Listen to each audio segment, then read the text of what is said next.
এই মুহূৰ্তত দিবলৈ ওলাইছো এক ডাঙৰ খবৰ। বিজেপিৰ মামাৰ পাছত এইবাৰ নতুনকৈ ইউডিএফ দলত আবিৰ্ভাৱ হ'ল ইউডিএফ মামা।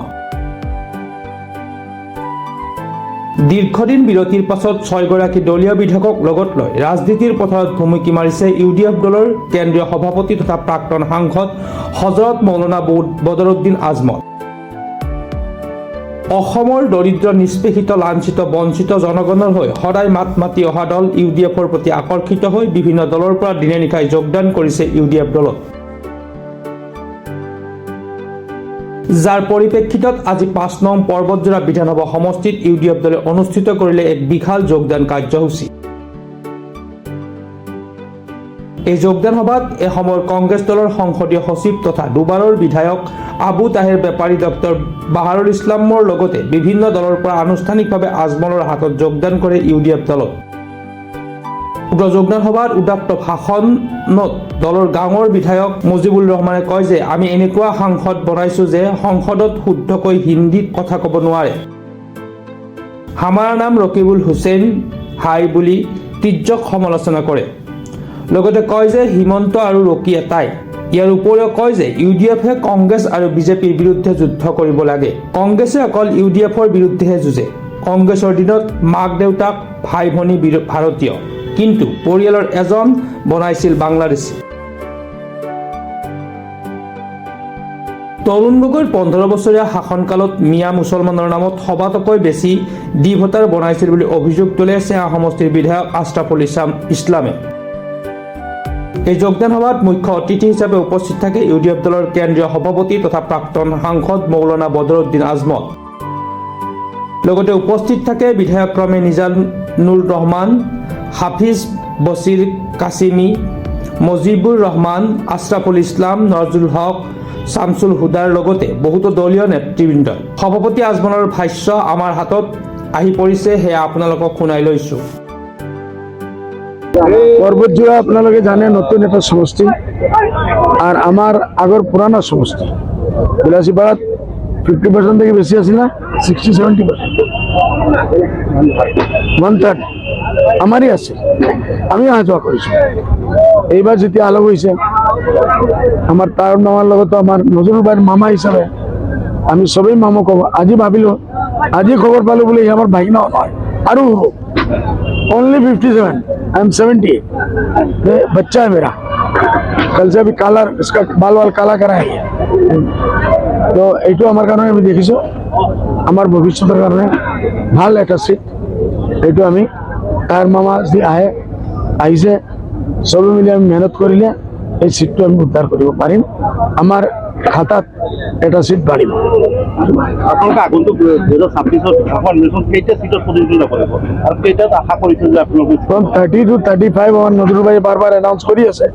এইটো প্লাস মাইনাস ওপৰত নাযাব, একদম গ্যাৰান্টিড আমি ওপৰত নাযাওঁ, নিচেই থাকিম। এইটোৰ ভিতৰত আমাৰ 30 প্লাস কেইটাত আপোনালোকে মানে লক্ষ্য কৰি লৈছে যে আমি জিকিমেই? 21-22টা সিট আমার টার্গেটত আছে।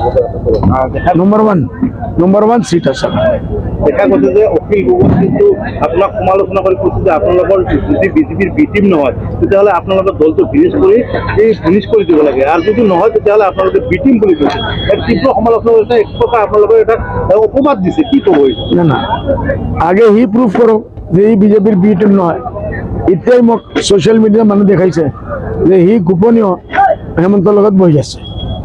মতলব ৰাতি বহি সেইফালৰ পইচা লয় আৰু এইফালে আহি কংগ্ৰেছৰ লাভ। এইটোৰ কাৰণে আমিতো কৈছো বোলে আপোনালোকে লোক খোলাখুলি কৈছো যে আপোনালোকে আমাৰ 60-70 বছৰৰ পৰা আমাৰ মাইনৰিটিৰ যিমান দাবী আছে এই সব দাবীবিলাক ৰাহুল গান্ধী ভোগ আমাৰ লগত ইন ৰিটাৰ্ণ এটা এগ্ৰিমেণ্ট হওক।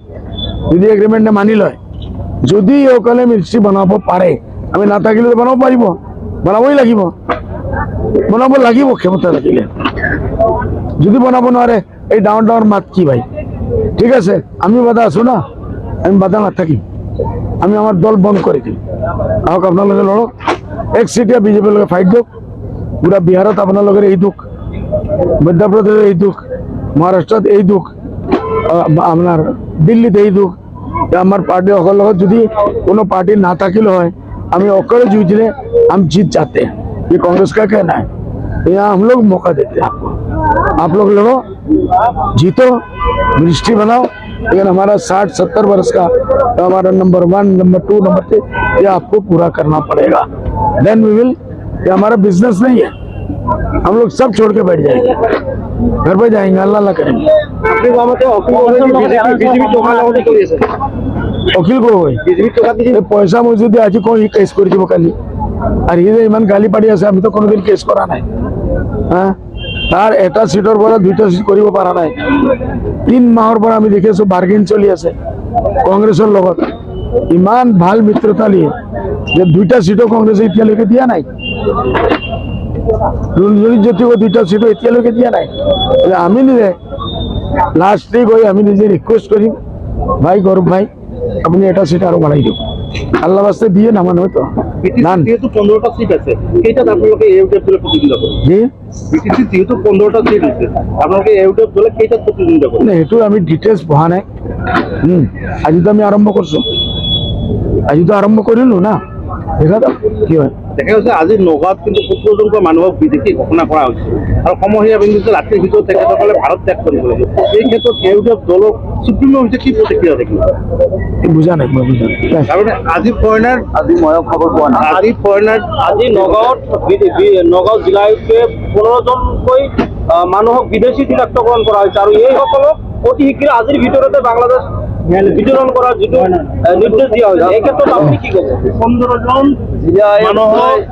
জিলা আয়ুক্তই কেতিয়াও ফৰেনাৰ ডিক্লেয়াৰ কৰিব নোৱাৰে। যদি আইনী প্ৰক্ৰিয়াই মহামান্য আদালতে কৰে তেতিয়া আমি মানিম, নহ'লে ইয়াৰ লগত ফাইট দিব আৰু আমি যুঁজিম দলৈ যাব লাগে। যদি ডিসি এইটো দি থাকে ই অথরাইজ পার্সন নহয়, আমি তাক চ্যালেঞ্জ করিম। গৌৰীপুৰৰ পৰা Imran Hussain Sheikh report, Pratah time digital.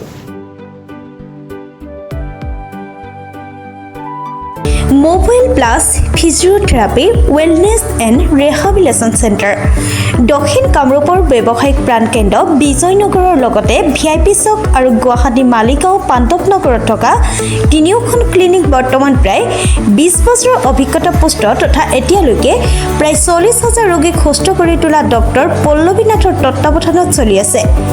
এই ফিজিওথেৰাপি চেণ্টাৰ তিনিটাত বৰ্তমান অভিজ্ঞ ডক্টৰৰ দ্বাৰা যিকোনো জটিল ফিজিওথেৰাপি চিকিৎসাৰ লগতে যিকোনো ৰোগীৰ ঘৰলৈ গৈ চিকিৎসা সেৱাৰ সুব্যৱস্থাও ৰাখিছে। আমাৰ ঠিকনা mobile plus physiotherapy wellness and rehabilitation centre, opposite Uparshali Bijaynagar SBI branch. আমাৰ VIP চকৰ ঠিকনাটো হ'ল VIP chowk near VIP bus stop, Borjhar, Guwahati.